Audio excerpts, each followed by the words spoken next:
Let's go back to 2009. I was still a child when I first encountered this thing. Back then, it wasn't as menacing as it could become. Like many others, I approached it with moderation because its access was much more complicated than it is today. Over time, this thing became incredibly accessible, finding it on every street corner. Without realizing it, I became addicted to this poison. I consumed it in uncontrolled doses. From the moment I woke up in the morning, throughout the day, at work, at school, late into the night. What's worse is that it became increasingly invasive, taking on different forms. What's even more frightening is that there are many young people like me who are addicted to it, sometimes much more intensely. Unlike many of them, I managed to use this thing to achieve some of my goals, be productive at time, and even make money. But the problem was that I had gone too far. Not only was this thing toxic, but it was dragging me into an ever-increasing spiral of addiction. I was ruining my life. So, what is it? Why is it so dangerous? And how I managed to get out of it? Well, it's the infamous social media. Stay calm.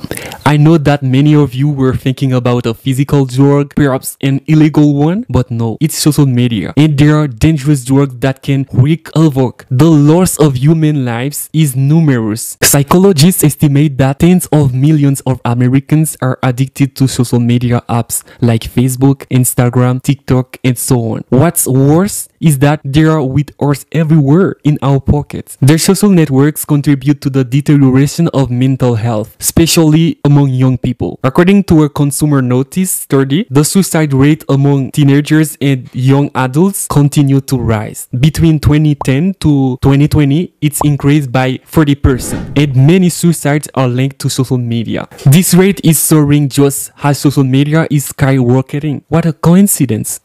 And it was my mistake, and I'm sorry.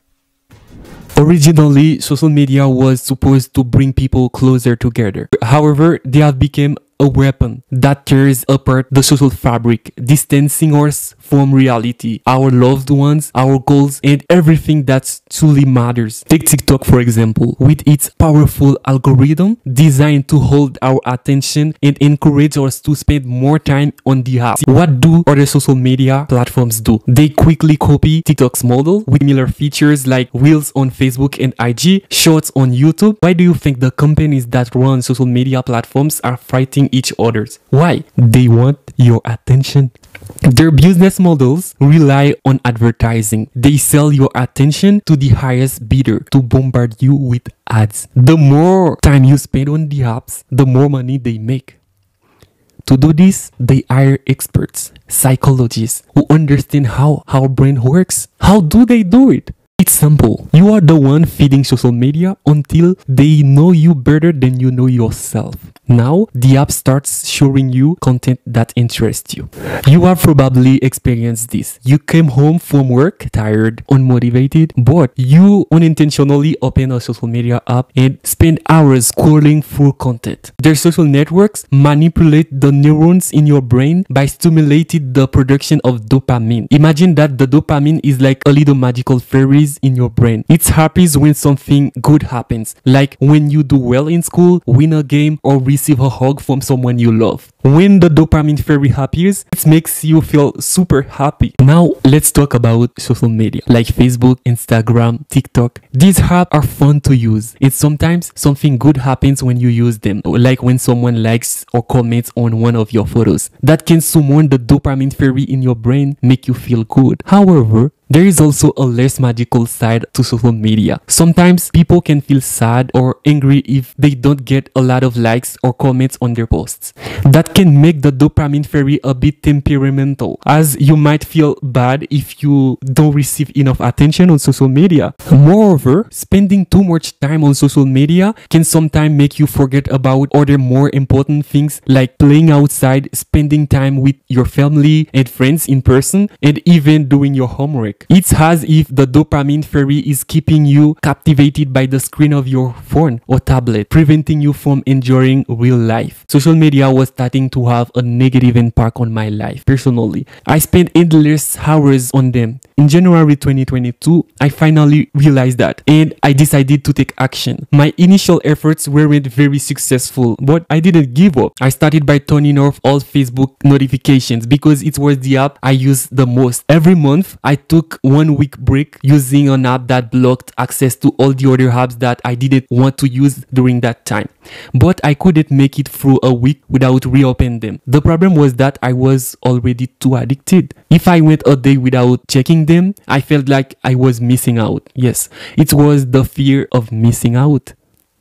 In reality, it wasn't true at all. I was reducing my life to social media. I read very little. I didn't hang out with friends pretending I didn't have time. Even if social media consumed a lot of my time. In August 2023, I took a significant step. I began uninstalling social media apps on my phone one by one. Facebook, Twitter, Instagram, TikTok, they all disappeared. I left only WhatsApp in case to stay in touch with the closest people. I told myself that if I really need something on a social network, I would do it from my computer. To go even further, I make the decision not to post anything for at least 1 month. Not even a simple status update. To stick to my resolution, I started by exploring other activities that I was passionate about, of course. I spent time in parks, visiting places, read books, meditate every morning, exercise regularly. I focus on new projects, divided strategies for my existing projects, and work on new ideas. Effortlessly, I noticed that I was using my phone less and less, regaining my concentration, and I was able to engage in deep work sessions. It was at that moment I realized that how much I had wasted my time in my life. Since then, I felt more fulfilled. I have let go many bad habits. I am less stressed and I have a clear vision of what I want and what I don't want in my life. This experience taught me that the real issue wasn't social media themselves, but rather the content we consume daily. This content has the power to change our perception of ourselves, to make us judge ourselves, to compare ourselves to other people living in vastly different circumstances. That's why more and more people suffer from depression. They are surrounded by billions of other individuals on social media, yet they feel lonely, neglected, and depressed. For me, things are much better now. I've regained control of my life. Even better, I am setting the rules for how I am going to use social media. When I post something, I use third-party tools like Metrical, which allow me to schedule a single post that will be published on all my social media accounts, and I can schedule posts for an entire month. Now it's me who use social media, not the other way around. When I need something, when I really need something from a social network, I search for it directly. I no longer let algorithms dictate my actions, and I avoid short content as much as possible, because the shorter the content is, the more it triggers the dopamine in your brain. The more dopamine you have, the more you tend to consume content, and the cycle continues.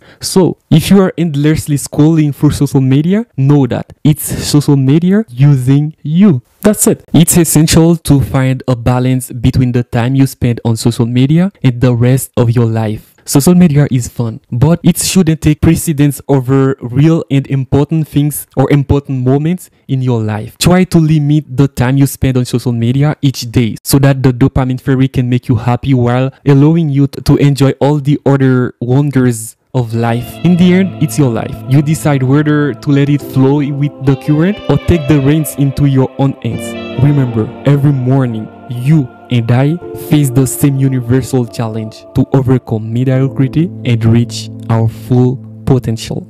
It was Josue, and I'll see you in the next video.